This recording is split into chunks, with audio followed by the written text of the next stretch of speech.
안녕하세요. 자, 오늘 하나님의 구원의 계획 9번째 시간, 우리가 대속의 법에 대해서 우리가 한번 살펴보도록 하겠습니다.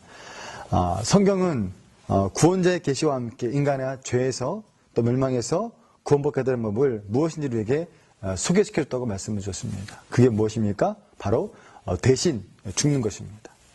죄가 있는 사람이 있는데 그 죄가 있는 사람이, 죄가 없는 사람이 다 담당하는 것. 이것을 바로 대속의 법이라고 우리가 지난 시간에 말씀을 드렸습니다. 그래서 이 대속이란 우리 사람이 할 수 있는 것이 아닙니다. 바로 하나님 방법으로 하나님 뜻 가운데서 이루어지는 것이 바로 대속의 법이라는 것이죠. 자, 그러므로 오늘 저와 여러분들이 구원받고 또 하나님의 자녀가 된 것은 어찌 보면 이 대속이라는 놀라운 은혜와 은총 가운데 이루어진 일 중에 하나라고 분명히 우리가 고백할 수 있다는 것이죠. 자, 범죄한 인간 스스로가 그 자리에서 구원받을 수가 없습니다. 그래서 하나님께서는 인류 구원을 위해서 이 같은 대속의 법을 우리에게 주셨다는 것입니다. 그래서 여러분, 기독교와 이방 종교의 차이가 뭐냐면은 기독교는 죄인인지라 우리가 아무것도 할 수 없기 때문에 하나님 우리 가운데 오신 것이고, 또 이방 종교는 끊임없이 신을 찾아가는 그런 과정을 우리에게 보여주고 있습니다. 그래서 우리가 사람을 이해하다 보면 이 부분을 정확하게 우리가 알 수 있다는 것이죠. 자, 성경은 바로 이 같은 대속의 법의 역사를 성경을 통해서 우리에게 잘 설명해주고 있고 보여주고 있습니다. 그것이 바로 창세기부터 시작해서 그 다음에 신약으로 돌아올 때까지 하나님은 이 대속의 법을 끊임없이 우리에게 보여주셨고 알려주셨다는 것을 제가 오늘 여러분들과 함께 나누고 싶은 그런 이야기가 되는 것입니다. 자, 그래서 오늘 예수님께서 십자가에 지시기 전에 구약에서 이 대속의 법을 우리에게 어떻게 보여주셨는가, 알려주셨는가를 우리가 이야기하도록 하겠습니다. 자, 그 첫 번째가 바로 뭐냐면 성경에 보니까 이 대속의 법이 첫 번째 이루어진 사건이 어디라고 말하냐면 바로 에덴이라고 이야기를 가지고 있습니다. 이 에덴 동산이 바로 첫 번째 대속의 사건의 아주 중요한 모델적인 모습을 가지고 있는 것입니다. 자, 여러분, 창세기 3장 21절 말씀 보시면 이런 말씀이 나옵니다. 들어보십시오. 자, 여호와 하나님이 아담과 그 아내를 위하여 가죽옷을 지어 입히시니라, 이렇게 말씀하고 있습니다. 여러분, 왜 하나님께서 아담과 하와에게 가죽옷을 지어서 입혔을까요? 자, 우리는 지난번 앞과에서 또 그전 과에서 인간이 하나님과의 언약인 선악과를 파기한 다음에 죄를 지었습니다. 그리고 나서는 이제 하나님처럼 된 것이 아니라 자기의 현실을 보게 되었죠. 그래서 그들이 했던 것이 바로 무엇입니까? 바로 무화과나무를 취해서 자기의 부끄러운 부분을 가리는 것. 그것이 바로 인간들이 했던 첫 번째 모습이었다는 것입니다. 자, 범죄한 인간의 자신의 허물을 가리기 위해서 무화과나무잎으로 옷을 만들었지만, 수치를 가렸지만 결국 그것은 오래가지 못하는 것이죠. 금방 사라져버리고 시들어버리고 사용할 수가 없게 되어버린 것을 우리가 말하는 것입니다. 오늘 이 문제는 인간이 가지고 있는 죄 문제를 말하는 것입니다. 그래서 우리 인간은 이 문제를 해결하기 위해서 끊임없이 애를 쓰고 노력해보지만 결코 완전하게 죄 문제를 우리가 가릴 수 없고 감출 수 없다는 것입니다. 자, 이럴 때 하나님이 첫 번째 했던 바로 대속의 사건이 바로 뭐냐면 바로 아담과 하와를 위해서 짐승옷, 가죽옷을 지어서 입혔다는 것이죠. 이 말은 무슨 말입니까? 자, 그 가죽옷을 줬다는 것은 그 아담과 하와를 대신해서 피를 흘린 짐승이 있다는 것을 우리에게 보여주고 있다는 사실인 것입니다. 자, 오늘 그 첫 번째 희생을 바로 가죽옷이라는 사실을 우리에게 보여주고 있고 말씀하고 있는 것입니다. 그 짐승의 희생으로 인간의 허물을 가려진 사건, 이것이 바로 첫 번째 나타나고 있는 대속의 사건이다. 이렇게 우리가 말씀드릴 수 있고 이야기할 수 있게 되는 것입니다. 그래서 에덴 동산에서의 사건은 바로 짐승. 이 짐승이 바로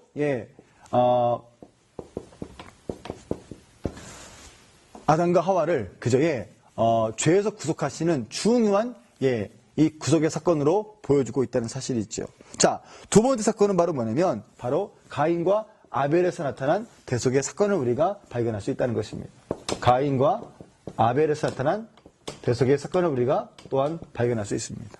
자, 여기도 보면 첫 번째 법과 비슷한 의미를 가지고 있습니다. 자, 오늘 가인과 아벨을 통해서 나타난 대속의 사건을 말하는데 이 내용이 창세기 4장에 잘 나타났지 않습니까? 자, 아담의 아들들인 가인과 아벨의 사건을 기록하고 있는데, 그런데 두 형제 간에 많은 사건도 있었지만 성경은 그 가운데서 형이 동생을 죽인 어쩌면 좀 부끄러운 사건을 성경이 말하고 있다는 것입니다. 어쩌면 좋지 못한 사건인데 왜 성경이 이것을 기록하고 있을까요? 이유가 뭘까요? 자, 우린 이 이유를 하나님의 계시적인 의미에서 우리가 발견할 수 있다는 것이죠. 자, 범죄한 인간이 하나님께 나가기 위해서 그들의 허물을 가려줄 해석자가 필요했다는 것입니다. 자, 한번 성경을 한번 볼까요? 자, 히브리서 9장을 한번 보도록 하겠습니다. 신약성경 히브리서 9장을 보면 좋겠습니다. 자, 왜 대속의 사건에 이 피해에 대한 이야기가 나오겠을까요? 자, 히브리서 9장 22절 말씀에 이렇게 우리에게 보여주고 있고 말씀하고 있습니다. 자, 율법을 쫓아 거의 모든 물건이 피로써 정결케 되나니 피 흘림이 없은즉 그저 사함이 없느니라. 아멘. 이렇게 말씀하고 있다는 거예요. 뭘 보여주고 있는 것입니까? 자, 범죄한 인간 하나님께 나아가기 위해서 그 허물을 가릴 수 있는 유일한 방법은 바로 뭐예요? 누군가가 대신 피를 흘려야 한다는 것입니다. 이것이 바로 가인과 아벨에 나타난 사건인데 하나님은 이 같은 사실을 아담을 통해서 분명히 그저의 자손들에게 알려주셨을 것입니다. 그런데 오늘 가인은 그저 하나님께 나아갈 때 농작물로 제사를 드렸고 아벨은 그렇죠. 어떻게 했습니까? 양의 피로 하나님 앞에 제사를 드리게 되었습니다. 오늘 하나님이 자기 제사를 받지 않자 가인은 화가 나서 자기 동생을 드렸을 때 아무도 없다고 생각해서 동생을 죽이는 사건을 우리는 오늘 4장에서 우리가 발견할 수 있다는 것이죠. 자, 오늘 가인은 하나님의 구원의 계시를 무시한 것입니다. 그리고 자기 방법으로 제사를 드림으로써 하나님께 거절을 당하게 되죠. 이것이 어찌보면 인본주의의 첫 시초라고 우리가 말씀드릴 수 있는 것입니다. 자, 아벨은 이 같은 계시적인 사건을 순종함으로써 그의 제사는 연락되었다라고 성경에서 우리에게 말씀하고 있고 보여주고 있습니다. 자, 오늘 여러분 이 두 번째 가인과 아벨에 나타난 대속의 사건을 우리가 보면서 히브리 기자가 아벨은 믿음으로 제사를 드렸다고 말씀하고 있고 또 예수님께서도 아벨을 의인이라고 말씀하고 있고 그가 믿음으로 의롭게 된 사람임을 증거하고 있다고 우리에게 말씀하고 있다는 것입니다. 오늘 이러기 때문에 오늘 두 번째 대속의 사건은 가인과 아벨을 통해서 나타난 이 사건을 통해서 우리에게 대속의 방법을 우리에게 보여주고 있고 말씀하고 있다는 것을 우리가 기억할 수 있다는 것입니다. 자, 세 번째 나타난 대속의 사건은 뭘 말합니까? 자, 바로 뭐냐면 이것은 바로 보면 대속의 법에 대해서 이야기하고 있습니다.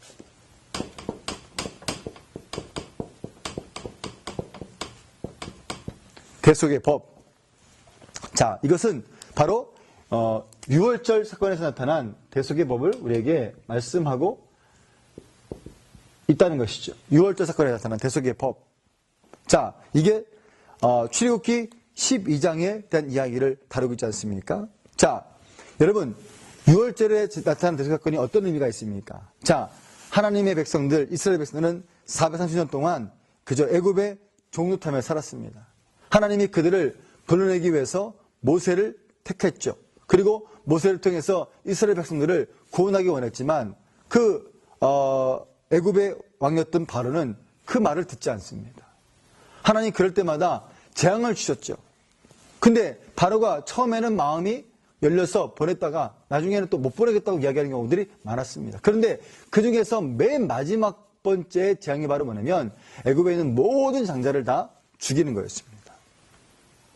자, 그런데 하나님은 이때 이스라엘 백성들을 살리기 위해서 구원의 법을 주셨습니다. 그게 바로 대속의 법인데요. 그게 바로 뭐냐면 흠없는 어린 양을 잡아서 그 양을 그 집 좌우 문설주에 다 바르게 했습니다. 그리고 그 심판하자가 그 집에서 그 피를 보고 넘어가고 그 집에 그 피가 없으면 그 집에 들어가서 장자를 죽이는 이것이 바로 오늘 세 번째 나타난 바로 대속의 사건, 유월절 대속의 사건이라는 것을 우리에게 말씀하고 있고 보여주고 있다는 것입니다. 자, 피를 바른 집에는 비록 악한 사람이 있다 할지라도 구원을 받았습니다. 반면에 아무리 선한 사람이라고 할지라도 그 집에 피가 없으면 대속의 제물이 없으므로 그 집이 멸망할 수밖에 없다는 사실을 우리에게 보여주고 있는 것이 바로 우리가 하고 있는 유월절 대속의 사건의 모습이었다는 것입니다. 자, 네 번째입니다. 자, 네 번째 나타난 대속의 사건은 대속의 법과 같은 이야기입니다. 자, 네 번째도 대속의법과 같은 내용인데요. 이거는 유월절이 아니라 바로 제사제도의 모습을 통해서 우리에게 보여주고 있는 사건이다. 이렇게 우리가 이야기할 수 있겠습니다. 자, 이것은 레위기 1장을 다루고 있는데요. 자, 하나님께서는 애굽에서 나온 백성들에게 이제는 대속의 법을 국가적으로 주셨는데 이것을 기록한 것이 바로 레위기서입니다. 자, 이스라엘 백성이 하나님께 나아갈 때 반드시 흠없는 어린 짐승을 끌고 가서 그 짐승에게 안수했습니다. 그리고 이때 죄가 짐승에게 전가됩니다. 자, 그 위에 짐승을 죽이게 하였습니다. 자, 죄는 사람이 지었는데 죽는 것은 짐승이 대신 죽게 되는 과정을 우리에게 보여주고 있더라 이 말이죠. 자, 이후에야 백성들은 하나님께 나아갈 수가 있는 법이 바로 뭐냐면 구약에서 말하고 있는 제사법이었다는 것입니다. 그래서 이 법을 하나님은 잘 지키도록 우리에게 말씀해 주셨고 보여주셨다는 사실을 우리에게 말씀하고 있다는 것입니다. 이것이 바로 네 번째 나타난 대속의 법이다. 이렇게 우리가 말씀하고 있고 제사를 통해서 보여지는 중요한 사건이라는 것을 우리가 발견할 수 있게 되는 것입니다. 자, 그러면 이제 이 구약적으로 이런 네 가지의 모습이 있습니다. 그래도 불구하고 왜 신약에 예수님이 오셔야만 했습니까? 이유가 뭘까요? 자, 여러분, 자, 이렇게 네 가지의 법이 있지만 이 법을 통해서는 우리가 완전히 이 법을 지킬 수가 없던 것입니다. 그리고 또 이 법은 바로 구약의 그림자적 사항이라는 것을 우리에게 보여주고 있다는 것입니다. 우리를 온전하게, 또 완전하게, 또 영원토록, 속죄할 수 있는 법이 있지가 않았습니다. 그래서 바로 하나님께서는 바로 메시아가 되시는 예수님을 이 땅에 우리에게 오시게 한 것입니다. 보내시게 된 것입니다. 자, 마침내 이 대속의 법이 예수 그리스도를 통해서 완성되어진 것을 우리가 발견할 수 있게 됩니다. 자, 구약에 나타난 대속의 방법은 모든 모형이었고 바로 실물이 바로 예수가 되었다는 것이죠. 자, 이 모든 것들은 바로 뭐라고요? 모형이었습니다. 그리고 이제 그 실물이 되신 예수님이 직접 이 땅에 오시게 된 것입니다. 그리고 율법의 완성도 예수님을 통해서 이루어지게 되었고 구약의 제사제도 모든 것들이 다 예수님 오실 때까지만 필요했던 것을 우리가 발견할 수 있게 되는 것이죠. 자, 이제 예수님이 인간을 죄에서 그리고 구원하기 위해서 온전한 대속의 제물이 되어서 세상의 죄를 지고 가지고 가는 하나님의 어린 양이 되신 것입니다. 자, 그는 모든 사람을 죄를 대신해서 죽으신 것을 우리에게 보여주고 있고 말씀하고 있다는 것이죠. 자, 한번 몇 가지 말씀을 보겠습니다. 자, 먼저 우리가 잘 아는 이사야서 53장 우리 한번 6절 말씀을 다시 한번 보도록 하겠습니다. 이사야서 53장입니다. 이사야 53장 6절 말씀. 자, 이렇게 우리에게 보여주고 있습니다. 보세요. 자, 구약성경 1033쪽에 있습니다. 자, 우리는 다 양 같아서 그릇 행하여 각기 제 길로 갔거늘 여호와께서는 우리 무리의 죄악을 그에게 다 담당시키셨다. 아멘. 이렇게 말씀하고 있습니다. 뭘 보여주고 있는 것입니까? 자, 이제 구약의 법만 가지고 된 것이 아니라 이제는 그분의 실물이 되시는 예수님께서 이 땅에 오셨다는 것을 우리에게 보여주고 있는 것입니다. 그리고 그분에게 모든 죄를 다 전가해서 그분이 십자가에 죽으심을 말미암아 우리 모든 인류가 이제는 완벽하게 또 영원토록 구원받는 것을 보여주고 있다는 사실을 우리에게 보여주는 글인 것입니다. 자, 우리가 오늘 바울의 글도 보면 이 사실을 알 수가 있습니다. 자, 고린도후서 한번 5장으로 한번 가보겠습니다. 신약성경 고린도후서 5장으로 한번 가겠습니다. 고린도후서 5장 자 14절부터 한번 보겠습니다. 14절부터 15절 2절 말씀만 보도록 하겠습니다. 고린도후서 5장 14절 15절 말씀입니다. 자, 같이 한번 읽어보겠습니다. 자, 그리스도의 사랑이 우리를 강권하시는도다. 우리가 생각컨대 한 사람이 모든 사람을 대신하여 죽었은즉 모든 사람이 죽은 것이라. 저가 모든 사람을 대신하여 죽으심은 산자들로 하여금 다시는 저희 자신을 위하여 살지 않고 오직 저희를 대신하여 죽었다가 다시 사신 자를 위하여 살게 하려 함이니라. 아멘. 이렇게 말씀하고 있습니다. 자, 여러분 오늘 여기서 보여주는 내용이 무엇입니까? 자, 오늘 예수님께서 우리 모든 사람들을 위해서 모든 백성들을 위해서 죽으러 왔다는 것을 우리에게 보여주는데 그것도 그냥 것이 아니라 대신 죽으러 왔다고 우리에게 말씀해주고 있다는 것입니다. 그렇기 때문에 오늘 예수님께서 이 땅에 오신 가장 중요한 목적은 바로 우리의 죄를 그저 완전하게 이루기 위해서 오신 것입니다. 구약에서 말하고 있는 그저의 아담과 하와가 나타난 그저의 가죽옷을 지펴주는 이 사건을 통해서, 또 가인과 아벨에 나타난 이 사건을 통해서, 또 대속의 법인 유월절 사건을 통해서, 또 대속의 법인 제사의 제도를 통해서도 이루어졌지만 이것은 완벽하지 못했습니다. 그래서 오늘 하나님은 자신의 아들을 이 땅에 보내서 그 모든 대속의 속죄를 다 짊어지시고 감당하도록 만들었다는 것입니다. 자, 로마서 말씀을 한 번 더 보겠습니다. 자, 로마서 우리 8장으로 가보겠습니다. 우리가 잘 아는 말씀이죠. 로마서 8장 우리 1절부터 3절까지 말씀을 다시 한번 보도록 하겠습니다. 로마서 8장 1절부터 3절까지 말씀, 신약성경 페이지 248쪽에 있습니다. 자, 같이 한번 읽어보겠습니다. 자, 그러므로 이제 그리스도 예수 안에 있는 자는 결코 정죄함이 없나니 이는 그리스도 예수 안에서 생명의 성령의 법이 죄와 사망의 법에서 너를 해방하였습니다. 율법이 육신으로 말미암아 연약하여 할 수 없는 그것을 하나님은 하시나니 곧 죄를 인하여 자기 아들을 죄 있는 육신의 모양으로 보내어 육신의 죄를 정하사, 이렇게 말씀하고 있습니다. 아멘입니다. 자, 여러분, 오늘 사도 바울이 고민이 이거였지 않습니까? 로마서 7장에서 바울이 고민이 그거였어요. 자기가 마음은 하나님의 뜻을 이루고 싶은데 자꾸 육신은 죄를 짓게 만드는 거. 그 자기 안에 두 마음이 있다라고 끊임없이 고민했던 것이 바울이 로마서에서 7장에서 말하는 내용 아닙니까? 그런데 바울이 발견한 게 바로 무엇입니까? 8장에 들었으면서 그리스도 예수 안에 있는 자는 결코 정죄함이 없다.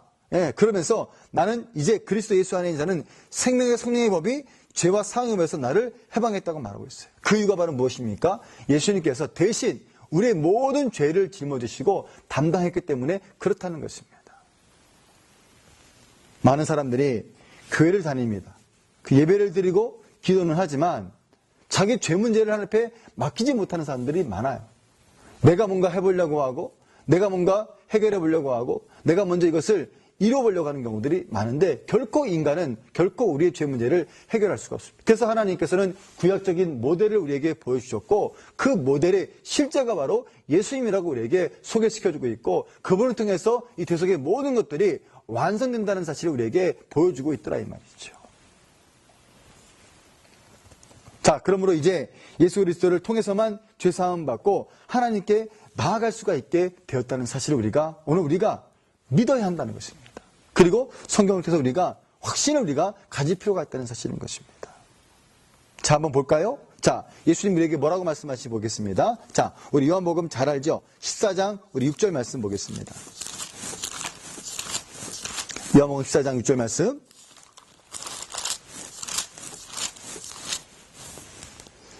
요한복음 14장 6절 말씀 같이 한번 보겠습니다. 이렇게 말합니다. 신약성경 페이지 171쪽에 있습니다.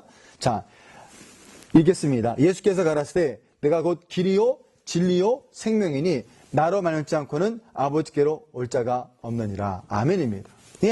예수가 길이라는 것, 예수가 진리라는 것, 예수님을 믿지 않고는, 예수님을 통하지 않고는 어떤 사람도 구원의 길로 이룰 수 없다고 우리에게 말씀하고 있다는 것입니다. 자, 한 것만 더 보겠습니다. 자, 히브리서 10장에 보겠습니다. 자, 히브리서 기자가 오늘 우리에게 무엇을 말씀하는지 한번 보겠습니다. 히브리서 10장을 보겠습니다. 히브리서 10장 19절 말씀. 히브리서 10장 19절 말씀. 자, 그러므로 형제들아 우리가 예수의 피를 힘입어 성소에 들어갈 담력을 얻었나니. 아멘입니다. 여러분, 구약에서요, 성소에 들어가려면 제사장이 1년에 한 번밖에 못 들어갑니다. 그것도 그냥 들어가는 것이 아니라 그 옷에 종을 달고, 그리고 이 다리 쪽이나 허리 쪽에 끈을 묶고 들어갑니다. 왜냐하면 제사장이 거룩하지 못하고 정결하지 못하면 제사 드리다가 하나님께 바로 죽습니다. 그 사람들이 아무도 못 들어가기 때문에 소리가 안 들리면 줄로 당겨서 그 사람을 끄집어내는 것이죠. 그만큼 하나님은 죄 문제를 아주 상당히 무섭게 다루신 것을 우리가 발견할 수 있다는 것이죠. 그런데 그 무서운 죄를 누가 담당했습니까? 예수님께서 담당했습니다. 그리고 이제 예수님께서는 하나님께 갈 수 있는 아주 중요한 길을 우리에게 열어주셨고 보여줬다라고 우리에게 말씀하고 있다는 사실인 것입니다. 자, 10장에 또 한 절이 있는데 보겠습니다. 26절 말씀 이렇게 말합니다. 자, 10장 26절 말씀. 자, 우리가 진리를 아는 지식을 받은 후에 그저 후 짐짓 죄를 범한즉 다시는 속죄하는 대사가 없고 이렇게 말씀하고 있습니다. 사랑하는 성도 여러분, 오늘 우리에게 주신 대속의 법은 놀라운 법입니다. 그리고 아주 감사한 법이고 감격스러운 법입니다. 인간이 아무리 노력하고 애를 써도 구원받을 수가 없어요. 하나님께 나아갈 수 있는 길이 다 막혀버렸습니다.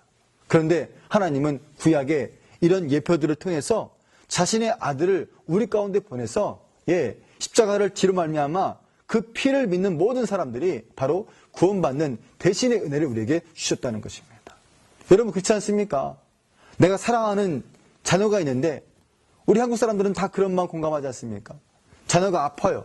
병원에 있습니다. 그랬을 때 부모는 다 그런 마음 같습니다. 이 아이가 아픈 것보다 내가 대신 아팠으면 좋겠다. 내가 대신 이 자리에 있었으면 좋겠다. 아니면 내가 대신 죽었으면 좋겠다. 그게 부모의 진심의 마음이라는 거예요. 하나님 우리를 사랑하시는데 그냥 이론적으로 내가 좋다, 사랑한다 그런 분이 아니었다는 것입니다. 하나님은 자신의 아들을 우리에게까지 주시면서 우리를 사랑하신 이 중요한 증거를 우리에게 대속의 법을 통해서 보여주고 있다는 것이죠. 그래서 저는 항상 이렇게 말합니다. 사랑은 말로만이 아니라 행함과 진실함이 있어야 한다고 우리에게 가르치고 있고 말씀하고 있다는 것이죠. 오늘 하나님은 그 사실을 우리에게 알려주셨고 보여주셨습니다. 오늘 이 방송을 들으시는 우리 사랑하는 시청자 여러분, 또 성도 여러분, 정말 저와 여러분들이 구원받는 길이 내게 있다는 사실을 빨리 버리시고 내 지식과 경험, 어떤 능력 이거 다 버리셔야 되는 것입니다. 이거 내려놓고 진짜 하나님 바로 믿으려면 예수님을 나의 구주로 영접하는 그런 놀라운 은혜가 있어지시기 바랍니다. 그럴 때 대속의 은혜가 우리를 통해서 또 하나님 내가 아닌 예수 그리스도를 통해서 우리가 구원받는 놀라운 길이 열려지게 될 줄로 믿습니다. 자, 오늘 9번째 강의는 여기까지 하도록 하겠습니다. 감사합니다.